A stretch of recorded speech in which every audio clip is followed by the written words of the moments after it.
The Book of Ecclesiastes, Chapter 5. Guard your steps as you go to the house of God, and draw near to listen, rather than to offer the sacrifice of fools, for they do not know they are doing evil. Do not be hasty in word or impulsive in thought to bring up a matter in the presence of God. For God is in heaven, and you are on the earth. Therefore let your words be few. For the dream comes through much effort, and the voice of a fool through many words. When you make a vow to God, do not be late in paying it, for he takes no delight in fools. Pay what you vow. It is better that you should not vow than that you should vow and not pay. Do not let your speech cause you to sin, and do not say in the presence of the messenger of God that it was a mistake.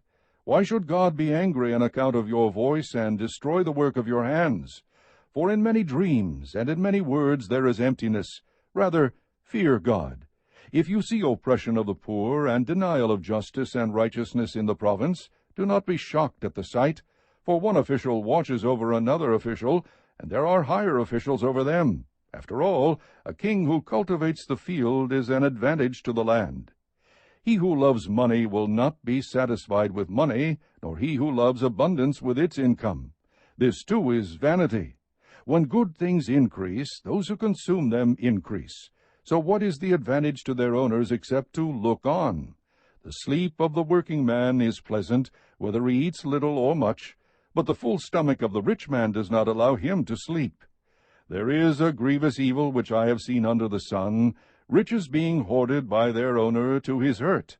When those riches were lost through a bad investment, and he had fathered a son, then there was nothing to support him. As he had come naked from his mother's womb, so will he return as he came. He will take nothing from the fruit of his labor that he can carry in his hand.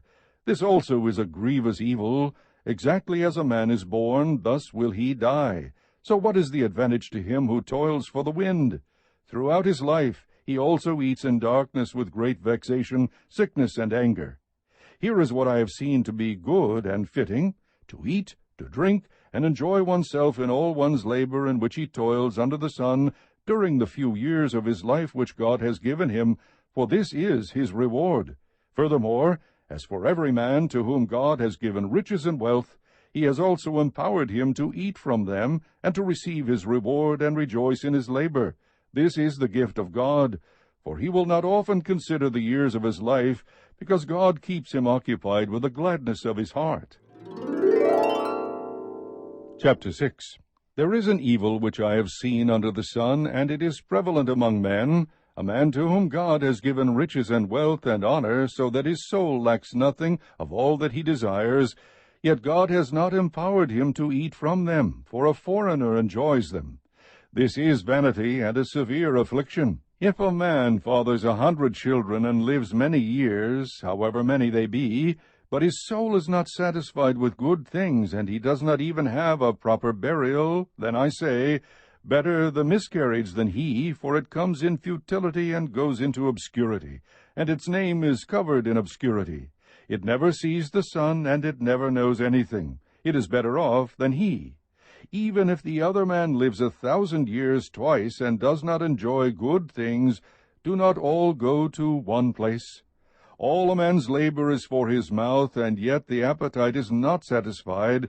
For what advantage does the wise man have over the fool? What advantage does the poor man have, knowing how to walk before the living?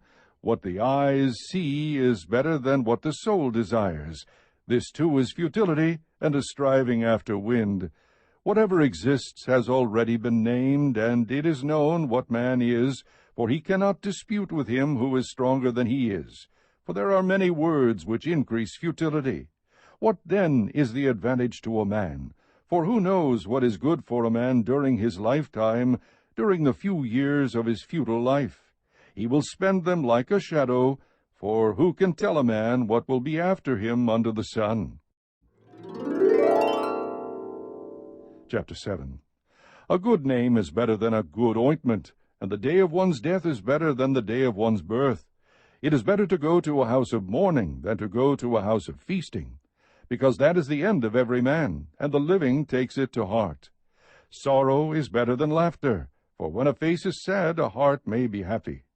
The mind of the wise is in the house of mourning, while the mind of fools is in the house of pleasure. It is better to listen to the rebuke of a wise man than for one to listen to the song of fools. For as the crackling of thorn bushes under a pot, so is the laughter of the fool. And this too is futility. For oppression makes a wise man mad, and a bribe corrupts the heart. The end of a matter is better than its beginning. Patience of spirit is better than haughtiness of spirit. Do not be eager in your heart to be angry, for anger resides in the bosom of fools.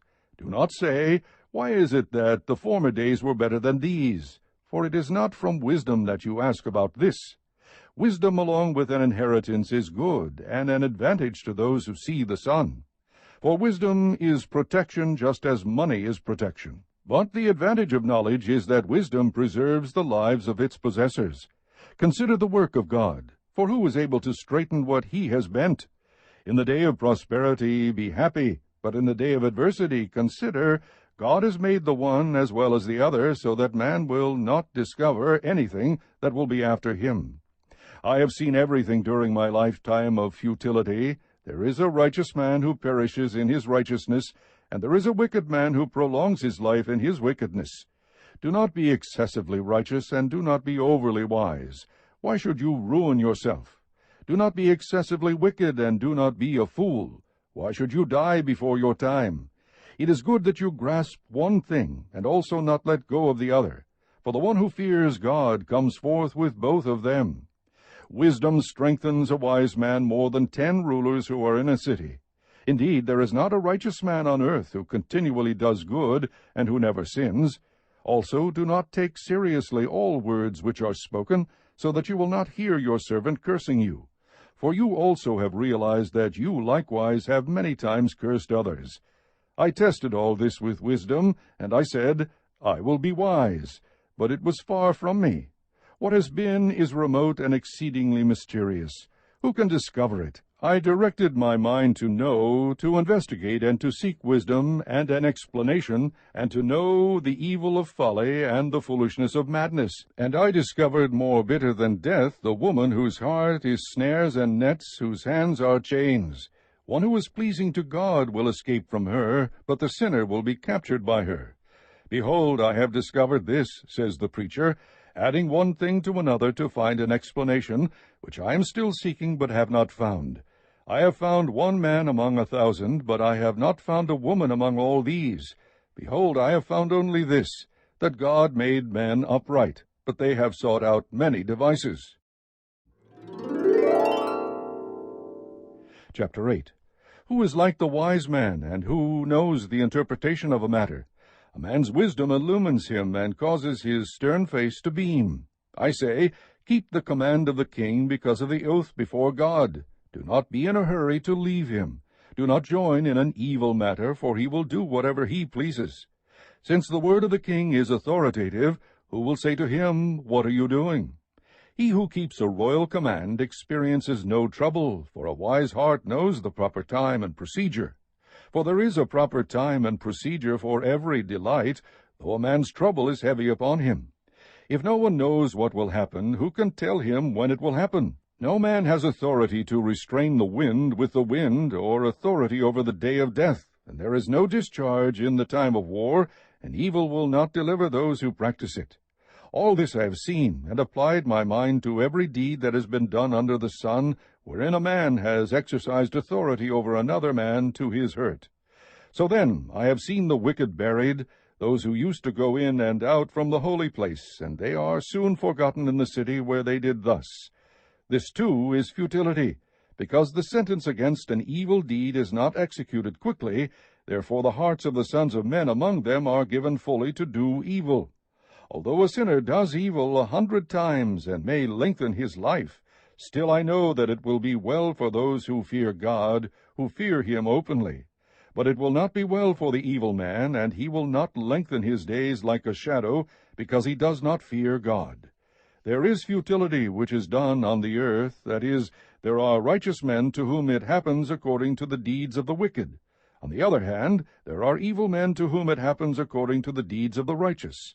I say that this too is futility.